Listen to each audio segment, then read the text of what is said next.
highly intelligent, powerful, sociable. Skills that allowed it to become one of the most widespread predators on Earth. But despite their strengths, they're no match for man. For hundreds of years, humans have relentlessly persecuted the wolf, and the killing continues today. Struggling from the brink of extinction, this top predator claws its way back, reclaiming lost ground.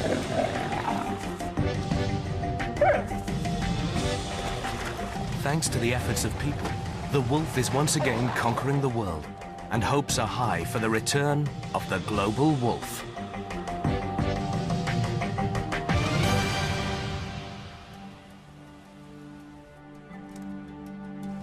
The global wolf is pursued not only by hunters, but by biologists as well. A handful of dedicated wolf researchers scattered across the world, battling to ensure the future of the wolf. Fighting centuries of wolf hatred, but slowly, each in their own way, winning the battle for the species. Doug Smith encouraged the return of the wolf back to Yellowstone in the heart of North America in a famous wolf reintroduction. In Europe, Gisa Kloot is hoping that rumors are true and that after decades of absence, wolves are finally making a comeback. She is hot on the trail of these new arrivals. Canadian scientist David Jones is using caribou to get to wolves in the Yukon Territory. He studies the relationships between predators and is waiting to see what will happen when two great hunters come face to face.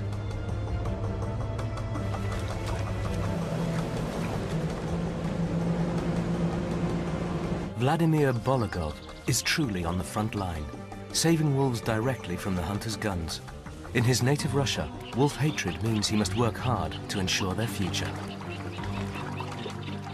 These dedicated few are the only real hope, but with their passion and the wolves' ability to survive, they are making a slow but steady change. The story starts in Europe, in a land where hundreds of years of killing have prevented wolves from making a comeback. Wolves haven't lived here, in Germany, for 150 years.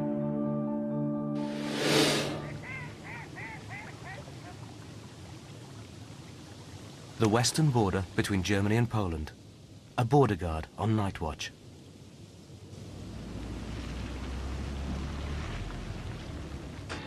Deployment of high-tech machinery reveals strangers in the darkness.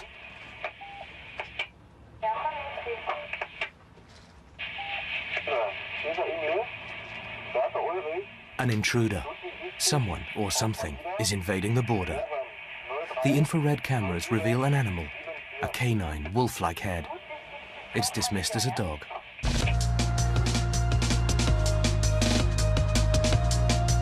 The River Oder lies less than 70 kilometers from Berlin, the capital city, an unlikely place to find wolves.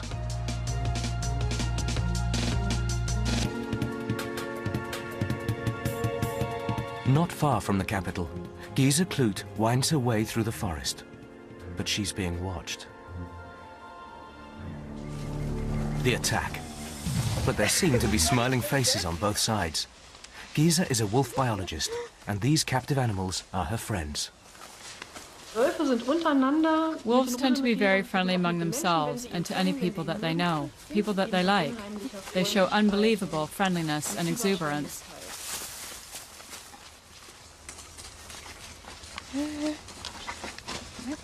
Early spring 2001. Rumors persist of a wolf pack. They seem to have found a battlefield on which to stake their claim.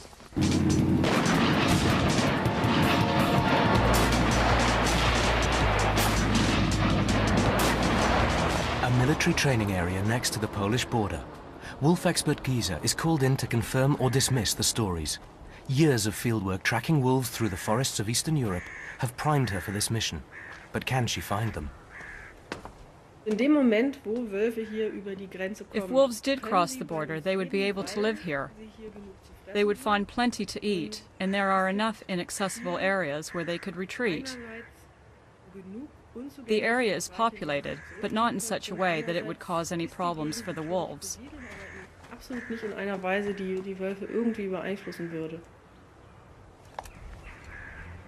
On the other side of the world, another wolf hunt is getting underway. The wilderness of Yukon, Canada, the site of an annual caribou migration. Every year, great herds cross the Porcupine River, and every year the herds attract wolves, and wolves attract wolf researchers. Biologist Dave Jones has joined his friend Stephen Frost of the Gwich'in, or wolf tribe. The Porcupine River gives them access to this vast territory in their search for wolves. For several years, Dave has been studying the interactions between predators and prey. Caribou cross in this area? Another 16 miles.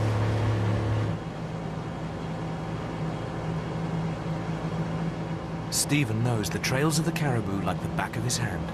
For 20,000 years, the lives of his people have been intimately woven with the migrating caribou. For them, like the predators waiting on the banks, the deer have always represented an important source of food. It's a great time of year with all the birds coming through, isn't it?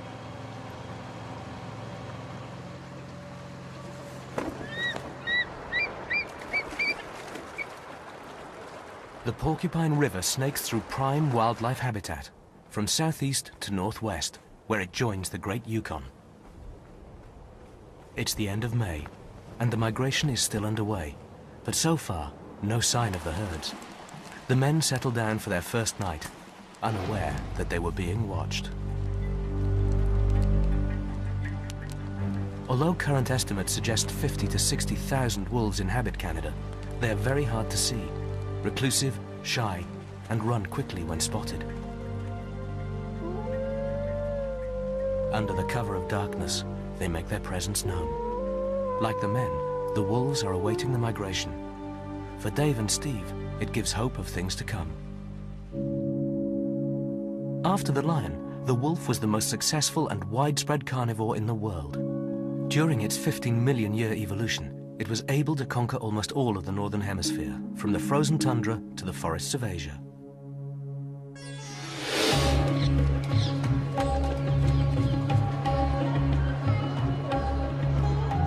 India, one of the most densely populated countries on Earth.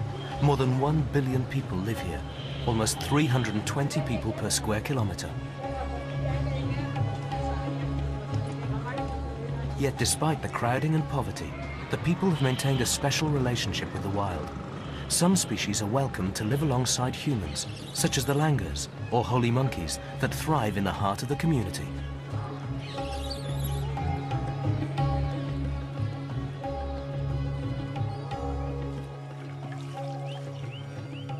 India's rich natural history has inspired many stories. Perhaps the most famous, Rudyard Kipling's The Jungle Book.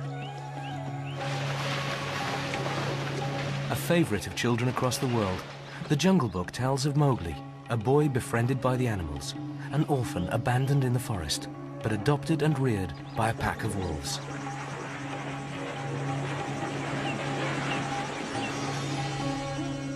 Even today, children are found in the forest and are believed by many to have been reared by wolves. There is another side to the wolf's personality, and in India, there are some accounts of wolves killing children. Some can be dismissed as fanciful stories, but a handful have been authenticated wolf attacks. The wolf of India is slim, rangy looking. A short coat, big ears, and long legs increase heat loss in the tropical climate. Kipling's vultures were more welcoming than this, but the squabbles don't disturb the wolves. One of the traits that makes the global wolf successful is the close bonds that form between individual members of the pack. It's a character found in wolves throughout their range. This pair could be together for life. Wolves have a complex communication system. A wide variety of howls, barks, and yaps are enhanced with body language, such as friendly tail wagging.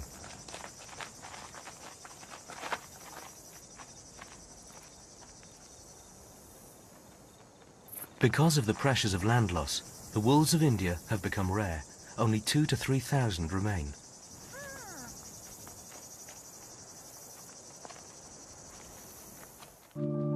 Often considered forest animals, Middle Eastern wolves have conquered even the toughest of deserts, Sinai, Egypt.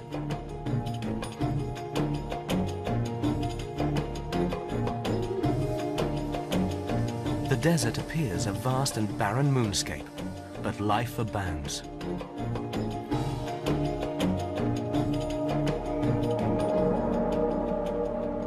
Mountain desert specialists like the Nubian ibex thrive in the harshest of environments, picking their way across the rocks. Wolves. The presence of herds of big game is likely to attract predator attention.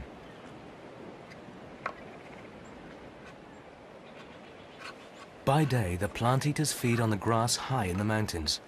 Safer here, they can easily spot approaching danger.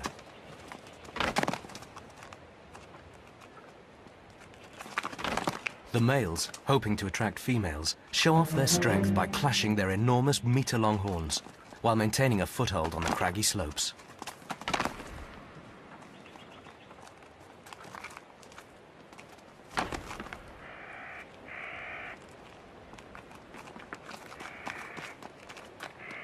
At dawn, the animals must make their way to lower ground in search of water.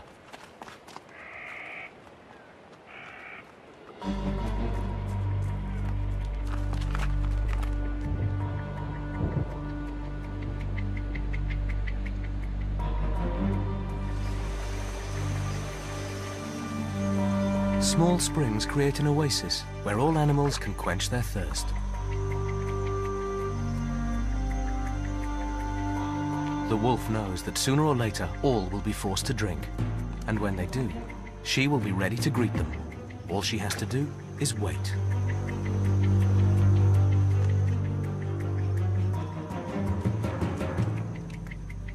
A mountain gazelle, another drinker, spots the approaching hunter and barks a warning to the herd.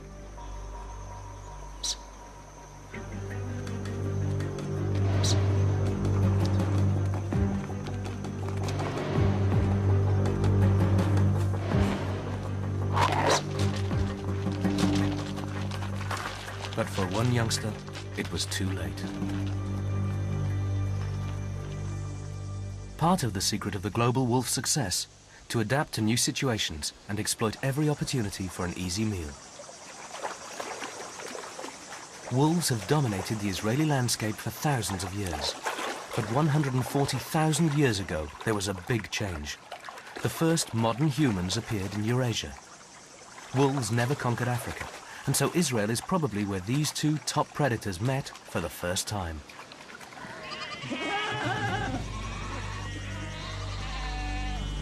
This region was one of the first places where people gave up their nomadic lifestyles and began tending the land, farming crops and breeding domestic animals.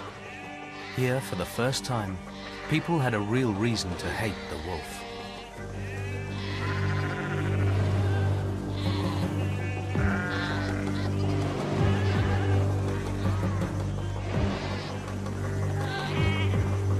These wolves seem more interested in harassing the sheep without serious intent. Perhaps they've recently eaten. But they can and do kill livestock, and for that, they have become hated.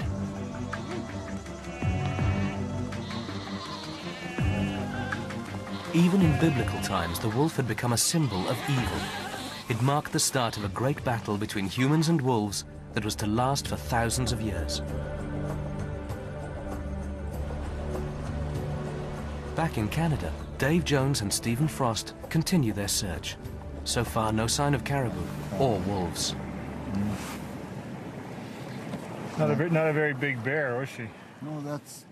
Tracks found on the stream bed turn out to belong to a family of grizzly bears.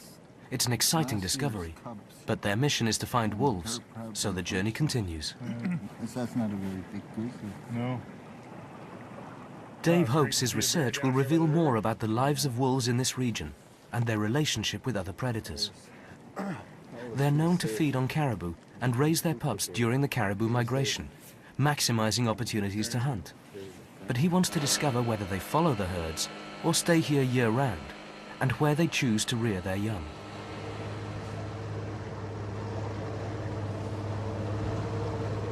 Steve has spotted something. That cliff over there you see. A wolf. As usual, it turns to run off. They land the boat to get a better look. Dave expects the wolf to disappear into the forest, but it doesn't. It turns and howls.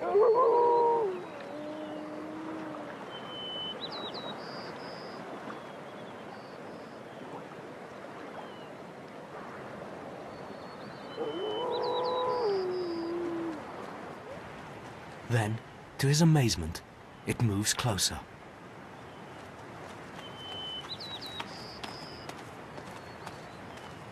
Dave decides to try something.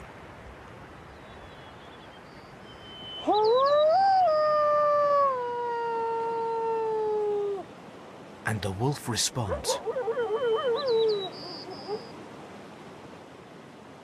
The way the wolf really seemed to be communicating with me as I howled to it was truly a wonderful experience, to be able to see the wolf and to howl to it and spend time with it and actually feel like there's a connection between us as humans and this animal in the wild. A truly unique event. Wolves usually hide if they see people, and even experienced wolf researchers have rarely witnessed an incident where a wolf responded to a howl in sight of people. It's puzzling behavior. Usually wolves call to unite the pack or warn off intruders. What is the meaning of this encounter? That wolf would have that den so close to the river. To the river here, right? The wolf is close to a hole. Could it be a den? Could the wolf be howling because they've stumbled into the heart of the pack's home range? The encounter lasts for more than 3 hours.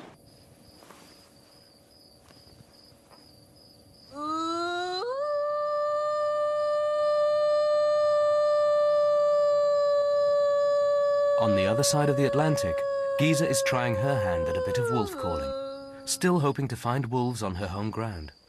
Wolf researchers call to try and locate wolves at night, when the wolves can't see them. Howling is central to the wolves' social organization, keeping the family in contact or providing gossip on the neighbors. If a wolf hears the call, or even a human imitation of it, it is compelled to respond.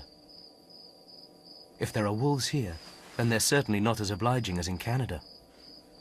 It's been a disappointing night, and her fears grow that the extermination of wolves 150 years ago was final.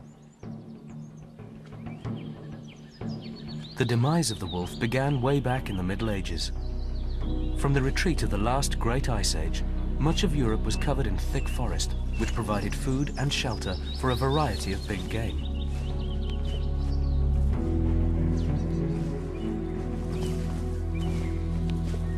Plant eaters such as bison and red deer browsed on the trees, and they in turn were preyed upon by a variety of hunters.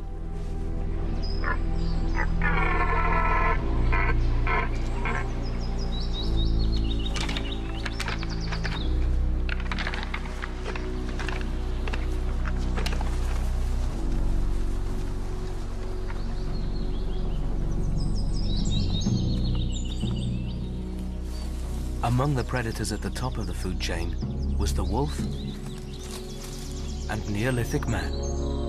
At that time, people were hunter-gatherers, feeding on what they could find in the forest. Wolf and man were competitors, but for the most part stayed out of each other's way.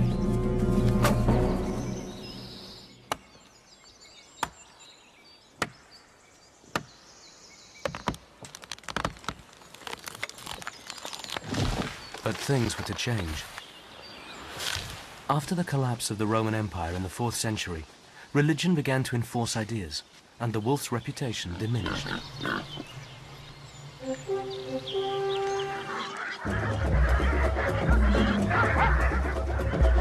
The time of Karl der Grosse, 400 years later, saw the first organized wolf hunts in Germany. People wanted to bring nature under control and began to enjoy the thrill of the chase. An age of sport hunting had begun. Many species were wiped out. Eventually, the pressures of hunting and loss of game animals for food became too much. The German wolf was pushed to the brink of extinction.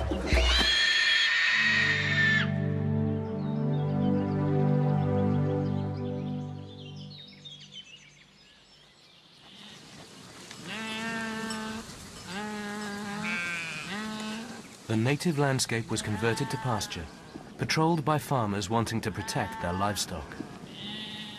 Wherever wolves remained, their need for food brought conflict with people. They were relentlessly killed. It was a great battle that removed the wolf from most of Europe, a battle that the wolf could not win.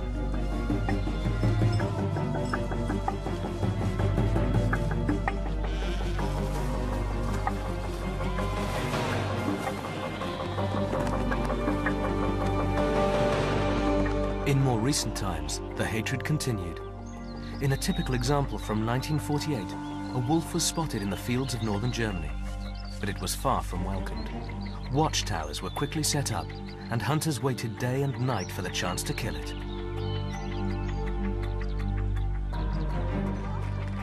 Even at this time, the hunters were hailed as heroes, and the celebrations were even filmed for posterity.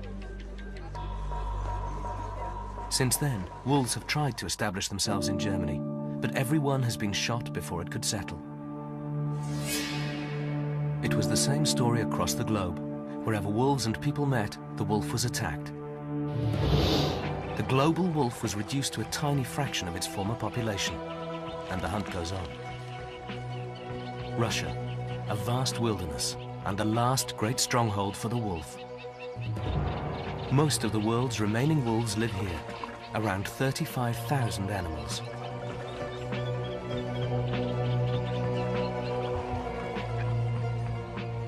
Life here can be tough.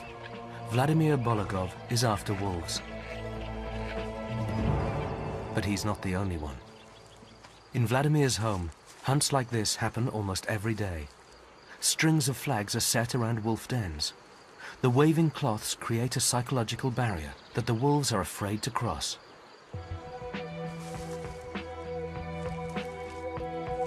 Russian wolves are given no protection, and the hunt is never-ending. 14,000 are killed every year. A bounty is paid for each one, 35 euros. For a hunter, this could be a month's salary. To them, the only good wolf is a dead one.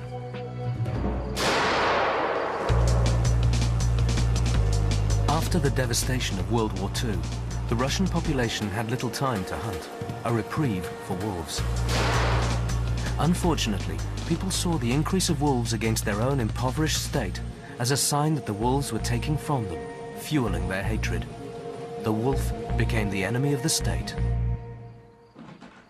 The spoils of a successful hunt, orphaned, captured after their parents were destroyed. Often, pups like this are killed. But today, the hunter has the chance to make some money. Vladimir wants to buy the orphaned pups.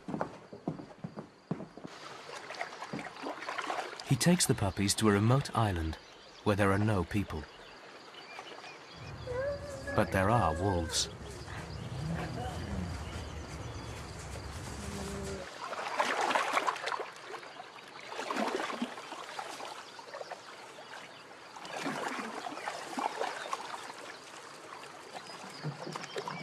Vladimir has established a wolf pack on the island, all once orphans that he has bought from hunters.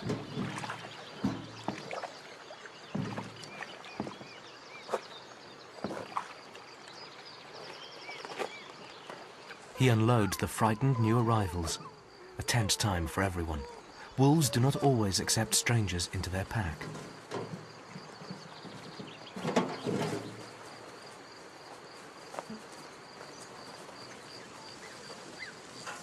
To reduce the risk, he introduces the pups to a lone female. Vladimir hopes that the adult will not only tolerate the orphans, but adopt them. Living as part of the pack will give them the best possible chance of surviving to adulthood.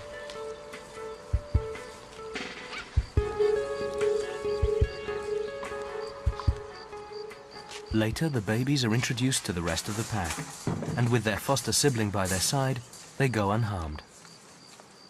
To wolves, as humans, the sight of a baby can evoke strong paternal instincts. The pups will quickly settle into their new home. The wolves are used to Vladimir, but he tries hard to limit his contact with them. He aims to keep them as wild as possible. During their first few weeks of life, wolf pups will imprint on their parents or providers. Vladimir will back off and leave the older wolves to raise the pups.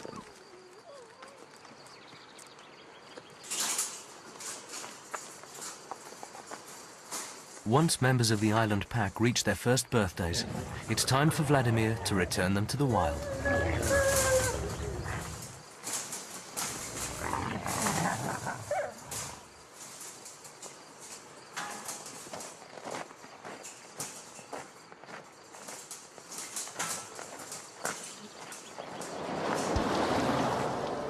To maximize the chances for the chosen animals, he drives far from civilization, deep into the vast woodland wilderness of Russia.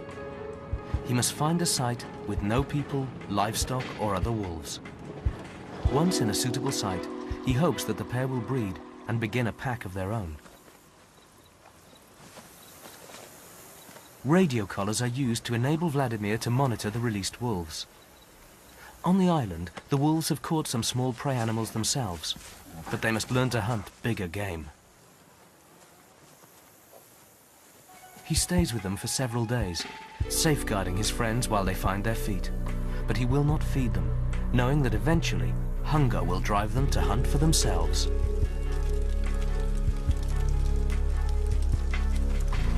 It's tough for both Vladimir and the wolves.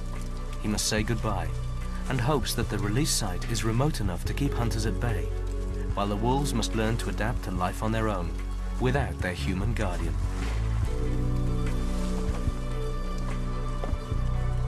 Vladimir's wish is that one day the people of Russia will begin to accept the wolf, as they have in other parts of the world, and that his rescue will no longer be necessary. Finally, after several days, the wolves depart into the night. Vladimir won't see them again. 1 week after their dramatic encounter on the Porcupine River, Stephen Frost, member of the Gwich'in tribe, is still puzzling over the howling wolf. He's part of a local community known as the Wolf Clan. For centuries, they've seen the wolf as a brother and have kept it in the highest regard. He watches the den.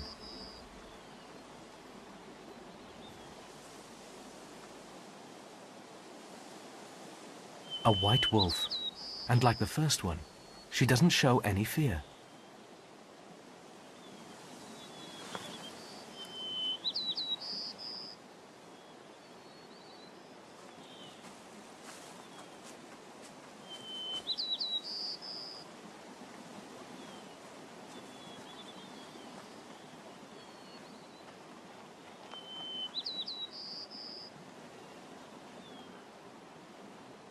She forages on the riverbank and seems to retrieve some food. Wolves, like other dogs, often bury spare food to be recovered later, another of their special survival strategies. Her activities afford Stephen the opportunity to enjoy a rare chance to watch the wild wolf.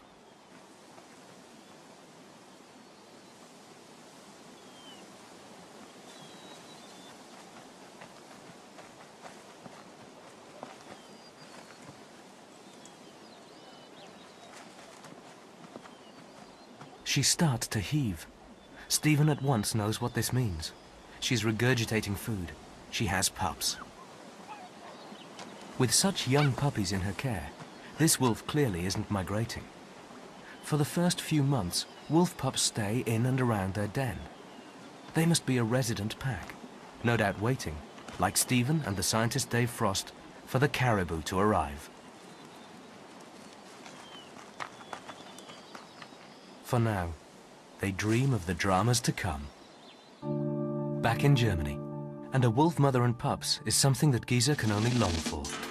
Still no sign of the wolves, but the trail is hotting up. She's found an eyewitness, the forest warden Rüdiger Preisner. The first time I saw wolves was about 2 or 3 years ago. There were 2. Both totally grey. At the time we thought they were just a poacher's dogs, but now we have become certain that they were wolves. Giza finds it hard to believe that there could be more than one wolf in the area, and doubles her efforts to find out. The military zone is laced with sandy roads. If wolves are here, the soft soil will tell the tale. Then suddenly, success. A trail. Das war aber auch noch nicht allzu alt. Das war schon ein bisschen verregnet. Ja, das war vielleicht gestern erst. Schnieren.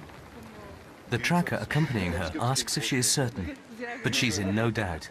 It's the track of a wolf. Wonderful news for Giza.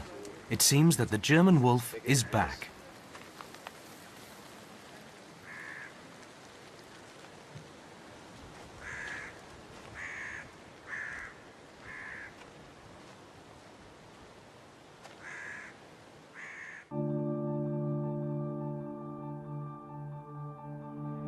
From Germany to Romania, the home of Dracula.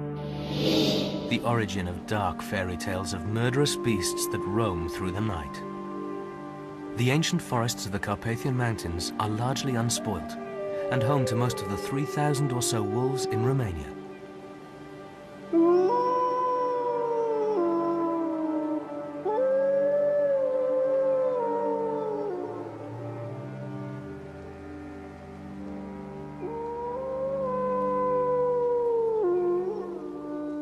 Like Dracula himself, the local wolf researchers must travel at night. Led by Christoph Promberger, the team are hot on the trail of the local wolves, close to the city of Brasov. Laws preventing the use of certain traps and poisons had given Romanian wolves protection from hunters. But a change of government has led to concerns that the wolf will once again be under threat. The team hope to use their knowledge to reduce the conflicts. Tonight, the researchers have stumbled upon the alpha male of the resident pack. Neither he nor his younger traveling companion has a collar, so they will be lost to the darkness. But the team have picked up a faint signal. It seems to be coming from the city itself. The signal identifies the animal, the alpha female known to them as Timish. Following the signals of Timish, the scientists find themselves on a very busy road leading to the city center. It's a surprise to find such a timid animal venturing into noisy, crowded suburbia.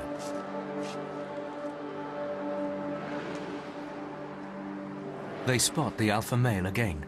Even he is unusually close to people. But the female signal leads them even further to the heart of the city. An animal rummaging through garbage, a bear. It seems extraordinary to see such a big and potentially dangerous animal in a city. But in Romania, a bear raiding the rubbish bins is a common sight. Like the wolves, the bears are a worry to conservationists. Officially, they are protected, but in towns they're a real nuisance, and hunting continues despite the laws.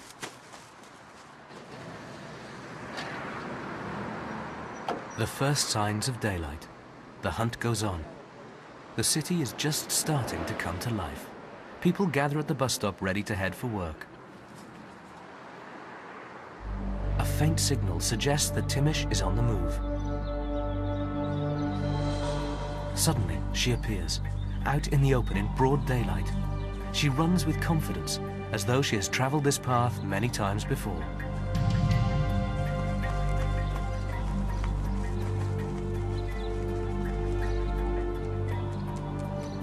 For over an hour, the researchers give chase.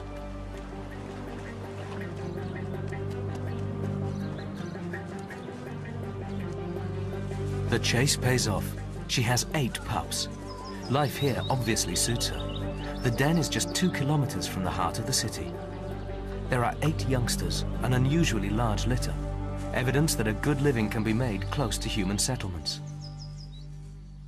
The success of this family proves that given the chance, wolves can adapt and live alongside people. Their ability to eat just about anything makes them among the most adaptable animals, one of the few that can cope in a man-made environment.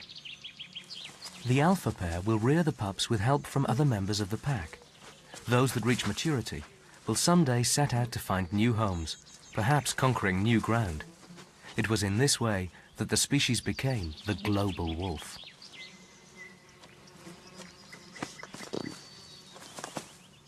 For their first few months, the pups will receive care and affection from the older members of the pack, who provide warmth, shelter, and food. Even their rough and tumbles are tolerated at this tender age. But as they grow, their relationship with the other dogs will change. As the pups mature, they play fight more and more. It's nothing serious, but already they're beginning to establish their own hierarchy. Gradually, as the youngsters' games become more boisterous, they find the attitudes of their kin less tolerant. Despite their submissive body language, there will come a time when they have simply outgrown the pack. Whether they like it or not, they will be forced to fly the nest and set up families of their own. Timish has proven that wolves do not need vast areas of wilderness to survive. Maybe the wolf really could return to the rest of Europe, crossing borders and expanding. The only problem in the face of their expansion is human fear. Only public education will allow the return of the global wolf. On the other side of the world, the problem faced by the global wolf has been fought and overcome. Yellowstone National Park. As in Europe, wolves were wiped out here, and today they're making a comeback. But unlike the wolves of Europe, they needed a helping hand. Yellowstone was established as a refuge for the last 50 or so bison, the remnants of a 16 million strong population decimated by decades of hunting. To help preserve the last remaining herds, it was Yellowstone policy to remove the wolf. But the tables were to turn.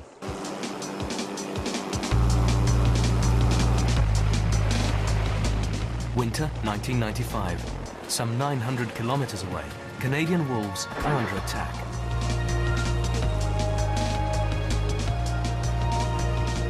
These wolves will run again, but now they sleep, anesthetized to protect their captors while careful examination ensures their survival during a long journey to a new home.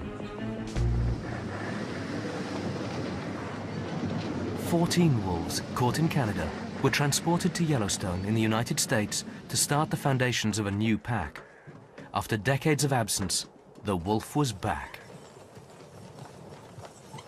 A plane flight, a lorry trip, and a sledge ride take the wolves deep into the wilderness. Initially, the animals were given the run of an enclosure while they acclimatized to their new surroundings. The new arrivals settled in quickly, and after a few weeks were free to go.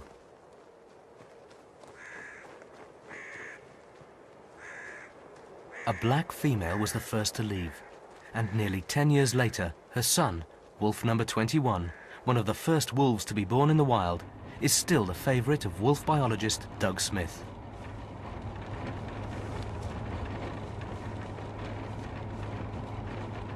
Doug was at the forefront of their dramatic comeback. The success of the project exceeded expectations. Initially, other reintroductions were planned, but it soon became clear that the wolves could increase in number on their own.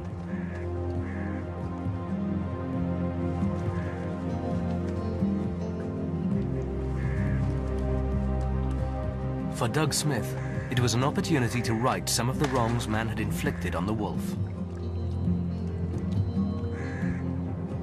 When European humans settled North America, they wanted to tame the wilderness, and that meant getting rid of the wolf.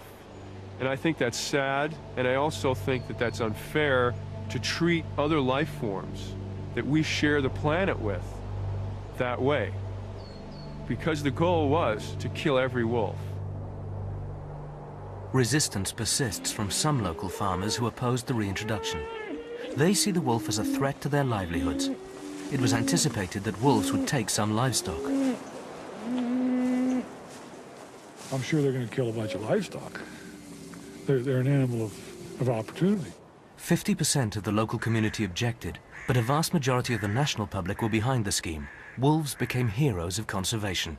Today, thousands flock to the park to glimpse the stars. We've got to deal with the public and then the ranchers and farmers, which are a small part of the public, but they live with the wolves. That's the problem. A few people live with them, a lot of people want them. We've got to balance that, and that's where it gets tough. Part of Doug's ongoing work is to prevent conflicts between wolves and locals. Yellowstone has become one of the best places in the world to watch wolves in the wild. Canada. From his lofty perch, the eagle has spotted something. The caribou are finally on the move.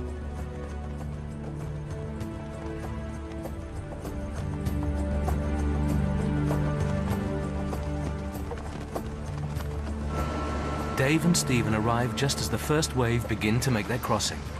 This is what they've been waiting for.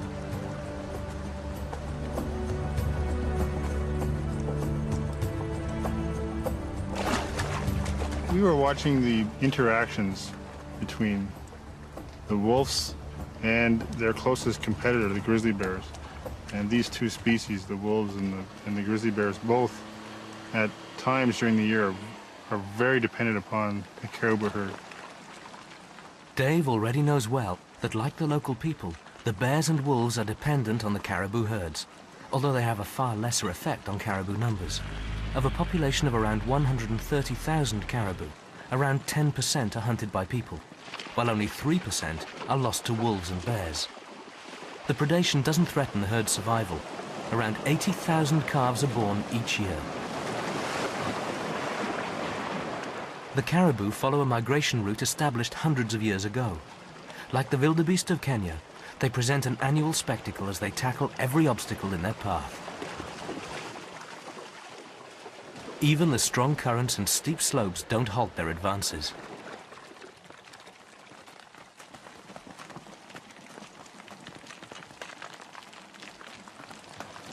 Easy spot for wolves to get them. But the migration takes its toll. Young and old animals are exhausted by their march, and hungry eyes are always watching, looking for any sign of weakness.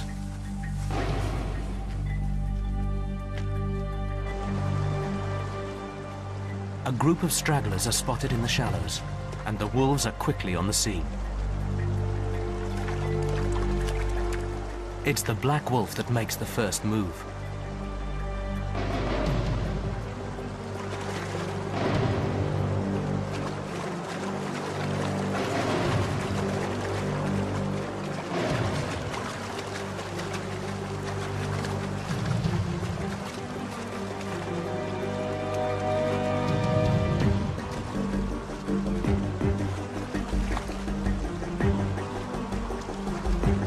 A wolf trademark, using combined strength to bring the huge bull down.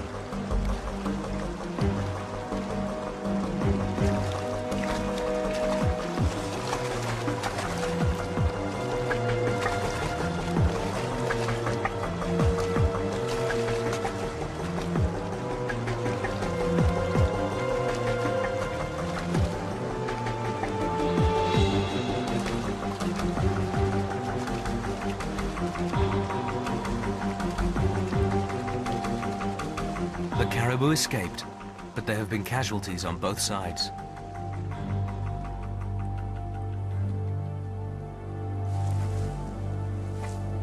The caribou won't last for long. A day later, and the wolf pack have had their fill, and crows pick over the remains.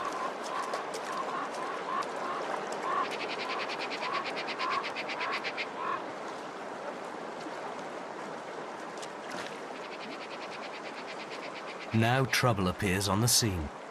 Bears are fast and powerful, quite capable of bringing down a full-grown caribou on their own.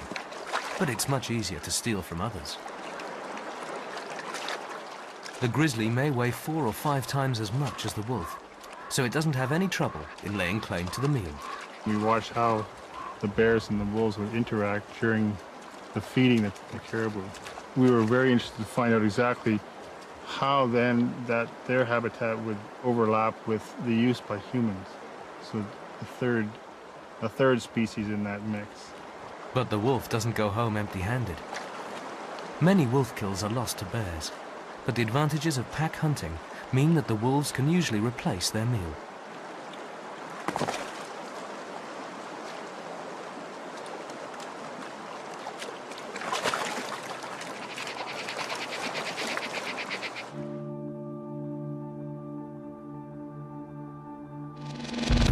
Giza is still watching the German landscape, still waiting for a glimpse of the wolf. Time and time again she patrols the military zone, scouring the bush for signs of life.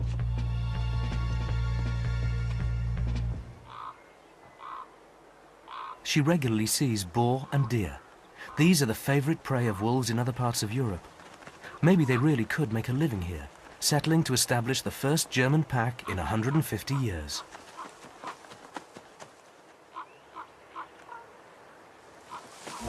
Then finally, there it is.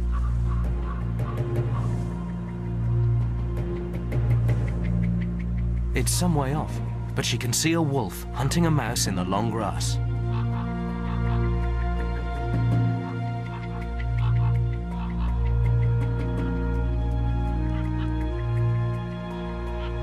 The proof she has been searching for. A wolf back on German soil.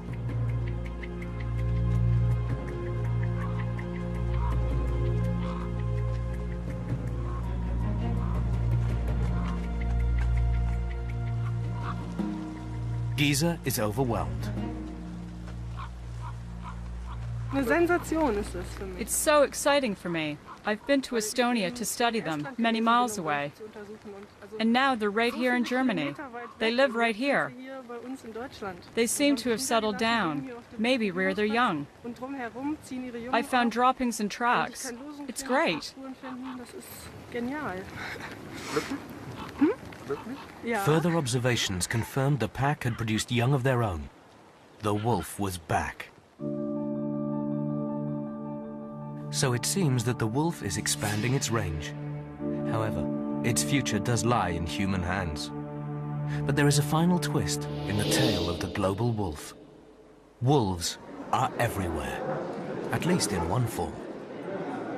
Around 14,000 years ago, people befriended the wolf, a relationship that was to give man his best friend. Today, the descendants of wolves sit in living rooms across the world. We have harnessed the power of the wolf, its stamina and strength, to help in the hunt. We use its intelligence and instincts to herd a farmer's livestock.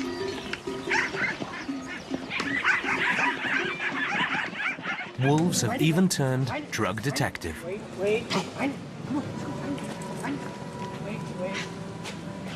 Sometimes it's hard to recognize the wild animal after thousands of years of selective breeding and a few hours in the doggy parlor. But it's still in there. With our help, the wolf has conquered the world. Maybe human attitudes have changed, paving the way for a glorious future for the global wolf.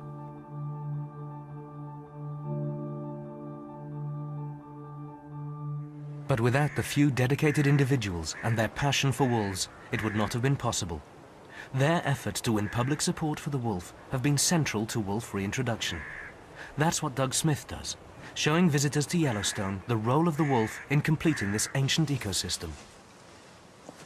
Preparing people to welcome the arrival of wolves ensures their future success.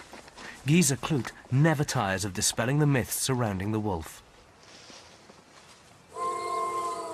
The Russian Vladimir Bologov takes the hands-on approach to saving wolves and releasing orphaned pups. He uses his experience to teach students, training the future task force to fight for wolf protection. And Dave Jones continues to travel the wilds of Yukon to reveal some of the secrets behind this most successful of predators. His unique encounter, a reminder that this ancient hunter is still surrounded by mystery. His message is that the wolf has become a symbol for all that is wild. If all the Gizas, Vladimirs, Christophs, Dougs and Daves of the world are successful in their mission, then maybe one day in the future, wolves and people can unite in a common goal: to ensure the future of the global wolf.